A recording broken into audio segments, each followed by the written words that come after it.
SPARC stands for Service, Philanthropy Activism Rollins College, and basically it's a great introduction to what Rollins is really all about.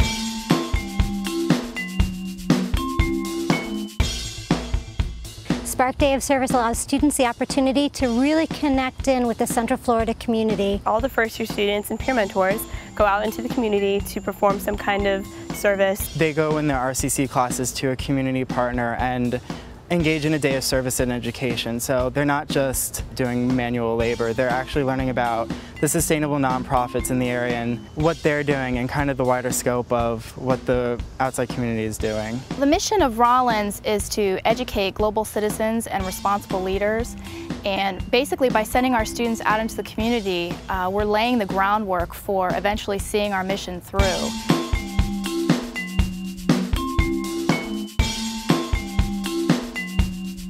The goals of SPARC are to ignite a passion in students for service and for learning.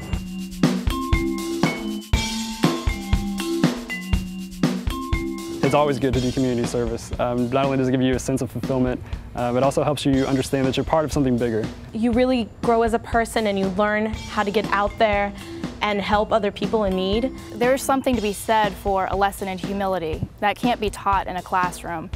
And any good leader will eventually realize that through community service, how important that is to give back to the people. The great thing about college is this isn't just 4 years of learning, it's 4 years of learning in really multiple ways and avenues. Learning through the classroom, learning through the community, and really allowing students to be in charge of their learning. About a third of the RCC courses are engaged in service learning. We will continue throughout the semester helping people in the community and at the same time learning things that I want to teach in the class. The first time we went to the Salvation Army housing area, and we painted this building where a lot of older folk were living, and it was a really interesting experience to see that really these walls wouldn't have been painted unless we had gone in and done it ourselves.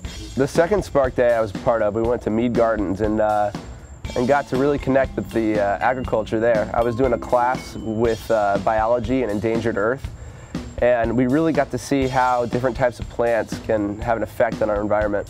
If you think about the entire first year class here, it'll be about 400, 500 students, and just 2 or 3 hours per student is already, 800, 1,200 hours at least.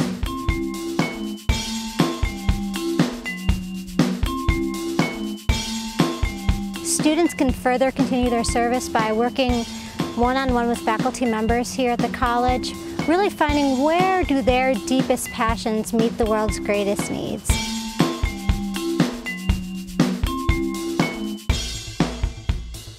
Rollins offers so many opportunities to be involved in the community, and it's just important that you find what you're passionate about, what you want to do. There are plenty of people here to help you find that. I would encourage students, if they're interested in learning more about how to give back, to stop by Chase Hall. Specifically at the Office of Community Engagement, where there's so many resources. If there's anything that you're interested in, whether it's on campus, off campus, internationally even, they will find a way to help you kind of take some of your ideas and put them into action. So hopefully what a student will get from this experience is they'll find a passion about something that they never knew existed before. To me personally, I realized how such a small thing can really contribute a lot, and I think that SPARC kind of sparks that and ignites that passion in students just by showing them that even the smallest thing, by performing the smallest thing, you can really help. Going out and doing this community service, it's the difference between being a good leader and a great leader. A good leader will listen to the issues, but a great leader will actually get in there and get their hands dirty to help the community. Because if you're not an active citizen, what are you? What's the purpose of being a citizen if you're not going to be an active citizen?